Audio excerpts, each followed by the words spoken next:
আসসালামু আলাইকুম। আজ আবার আপনাদের মাঝে আরেকটি ব্লগ শেয়ার করছি। তো শীত চলে আসছে শীত। এই তো দুপুরবেলা বসে বারান্দায় বসে একটু ভিডিও করলাম। দেখলাম গাছগুলো ধুলোয় ভরা। শীতের সময় গাছপালা সব কিছু ধুলো দিয়ে ভরা থাকে। তো আমার বারান্দা থেকে অনেক গাছ, প্রাকৃতিক দৃশ্য দেখা যায়। তো অনেক গাছ, তো আমার খুবই ভালো লাগে। তো উত্তরে এরকম পরিবেশ খুবই কমই আছে। তো কয়েকদিন পরে এসব গাছও থাকবে না, সব বাড়িঘর হয়ে যাচ্ছে। তো আগে আরো অনেক সুন্দর ছিল, গাছপালা আরো অনেক ভরা ছিল, তো সেগুলি আর নেই। তো এক সময় হয়তো এগুলোও থাকবে না। তো মনটা একটু খারাপ ছিল, তাই বারান্দা বসে একটু ভিডিও করলাম। এই তো ইমাদ নামাজ পড়ছে। ইমাদ তো শুধু সারাদিন দুষ্টামি আর দুষ্টামি করে, দেখেন ওর দুষ্টামি। ওয়েফার খাচ্ছে।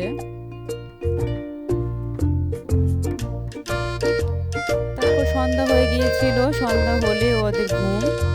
আমার ছোট ছেলেটা সারাদিন খেলাধুলা করার পর সন্ধ্যা হলে ঘুমায়। তো সন্ধ্যাবেলাও কেমন পরিবেশটা নির্ঝুম লাগছে। আমার কাছে আজকে দিনটাই জানি কেমন লেগেছিল। তো শীতের সময় দিনগুলি কেমন যেন নিরিবিলি থাকে।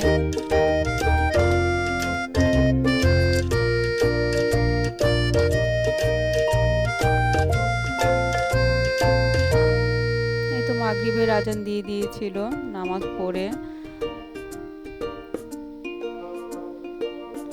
একটু ভিডিও করলাম আপনাদের দেখানোর জন্য যে পরিবেশটা আসলে কেমন ছিল জানি। আমার ঘরের সামনে কবুতর অনেক, আমার এক কাকা পালে কবুতর। তো সন্ধ্যায় ওরা ঘুম থেকে উঠে ওদের নাস্তা দিয়েছিলাম। তখন প্রায় 7:30 বাজে। তো আমার ছোট ছেলেকে দেখে নিজের হাতে খাওয়া শিখেছে, তো নিজেই খাবে। বড় ভাইকে দেখে এখন ও এখানে বসে খাবে। আলহামদুলিল্লাহ এখন নিজের হাতেই খাওয়া দাওয়া করতে পারে। তো সব খাবার এক দেই না আর কি। যখন নুডলসটা পাস্তাটা রান্না করা হয় তখন ও নিজের হাতেই খায়। তারপর একটু পিনাট বাটার করেছিলাম, আমার বড় ছেলে খুবই পছন্দের। তো ওর জন্য কয়েকদিন পর পরে আমার পিনাট বাটারটা করতে হয়। তারপরে তো ইমাদ আবার দুষ্টামি রাগ করেছে আমার সাথে। আমি বকা দিয়েছি তাই আমার সাথে কথা বলবে না। তো রাত প্রায় 10টা বেজে গিয়েছিল। ওর বাবা কাজের থেকে এসেছিল, তখন আমি রাত 10টা বাজে দুজন মিলে কফি খেয়েছি। তো ভিডিওটি আজ এই পর্যন্ত। আল্লাহ হাফেজ।